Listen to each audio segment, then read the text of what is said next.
Cough cycle timing. A cough assist cycle is made up of an inhalation phase, an exhalation phase, and a pause phase. The dials on the left side of the front panel control the timing of each phase. For adults using the decreased inhale flow setting, typical timings are 3 to 4 seconds for inhale to ensure a deep, full breath, 1 to 2 seconds for exhale, and 1 to 2 seconds for pause. When using the increased inhale flow setting, inhalation time should be decreased from 1.5 to 2.5 seconds.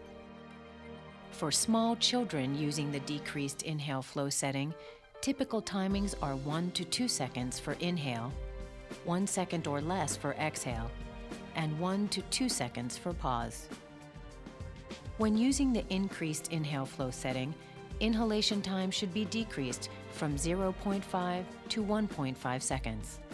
Please note that these timings are estimates. Settings should be adjusted to get a full insufflation and then rapid exsufflation of the lungs. Make changes based on patient observation. To test the cough cycle timing, set the manual auto switch to the auto position. With the circuit blocked, observe as the pressure gauge changes during the cycle.